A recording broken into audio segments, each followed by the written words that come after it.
I got a $5.99 package for free, but I had to let the mailman in too far. The dog caught me cheating on camera. But what happened after that? Let's start at the beginning. Hey, I'm Emily, and I'm 35. I'm married to Jake, and for the most part, we have a pretty normal life. Nothing crazy. I'd say we're just like any other couple in their 30s, working, maintaining the house, and barely seeing each other because of work schedules. You'd think that after years of marriage, things would settle into this predictable rhythm. But what happens when everything goes silent and you realize that this routine is slowly suffocating you? Jake's great, I guess. He's reliable. He works long hours. He's nice enough, but he's just there. He doesn't see me anymore. At least, not the way I used to be seen. He doesn't notice the small things, the little touches, the moments where I want him to grab me by the waist and tell me I'm the only thing he needs. It's just quiet. Too quiet. That's when the cracks started forming. It all started with this stupid package. You know those late-night impulse buys? You're bored. You see an ad for something that costs $5.99, and you convince yourself it'll be a great idea. Well, that's how I ended up with a weird package from an online store I couldn't even remember ordering from. The doorbell rang, and I wasn't expecting anything. I opened it to find the mailman holding a small box with a giant, goofy grin on his face. "For Mrs. Emily," he said. It was probably just another one of my random online purchases, but something about his smile made me pause. I was still in my pajamas, no makeup, hair a mess. But when I saw him, my heart skipped a beat. The way he was looking at me?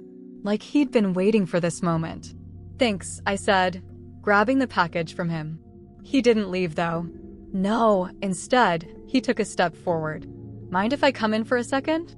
"Got a minute to talk?" he asked. I hesitated. What harm could it do?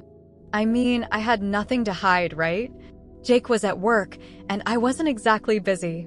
My head said no, but my body was already leaning towards the door. Without thinking, I nodded, sure. "Come in." And that was my mistake. The moment he stepped in, the vibe shifted.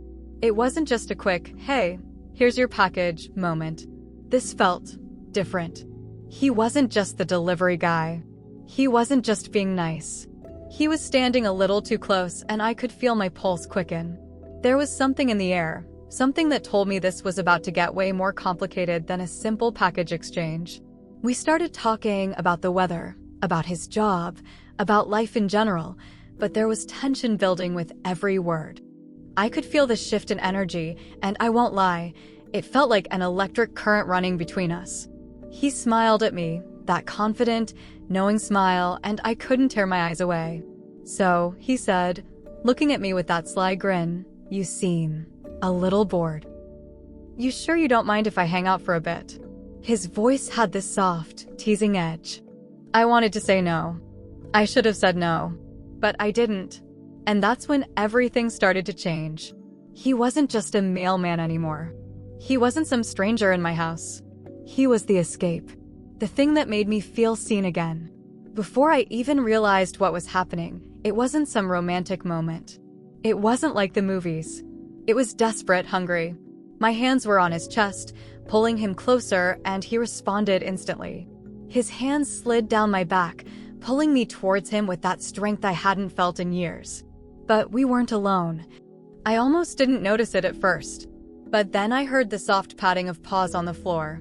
Max, our golden retriever, had woken up and was quietly watching us from the corner of the kitchen.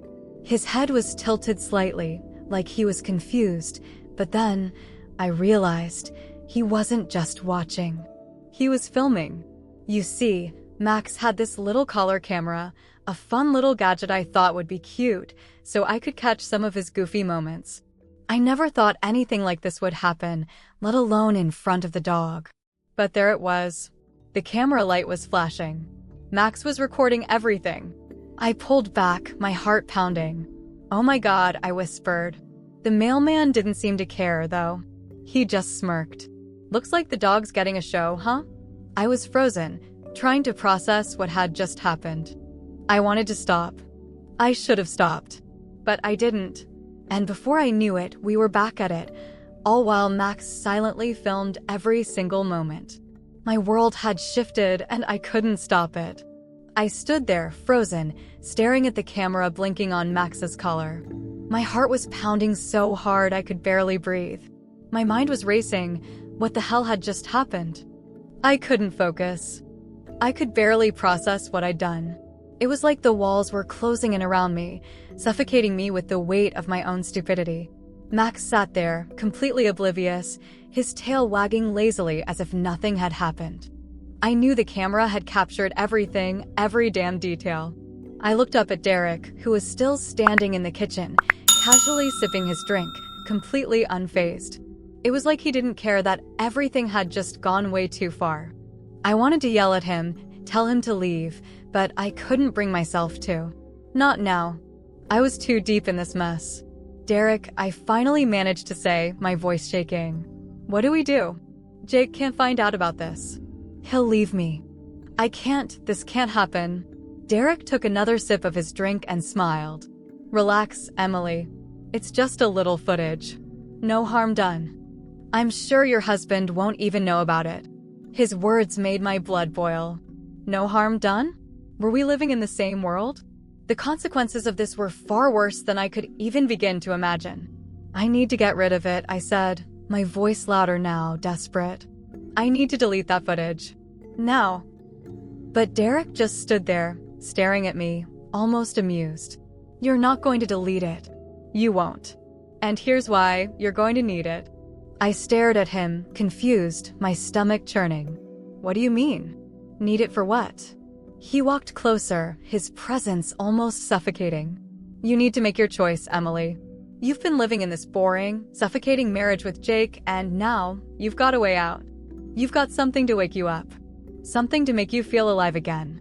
You don't have to keep pretending you're happy with him. This is your chance to take control. So, stop pretending you don't want this. I wanted to scream at him, but the worst part was that I knew he was right. I had been miserable, stuck in a life that felt like it was slowly suffocating me. And here was the opportunity, this wild, dangerous thing with Derek. This escape that felt like the answer to all the numbness I had been feeling. But at what cost? I tried to push the thoughts out of my head, but they wouldn't leave. Derek's words kept echoing in my mind. And all I could think about was how much better I felt in this moment.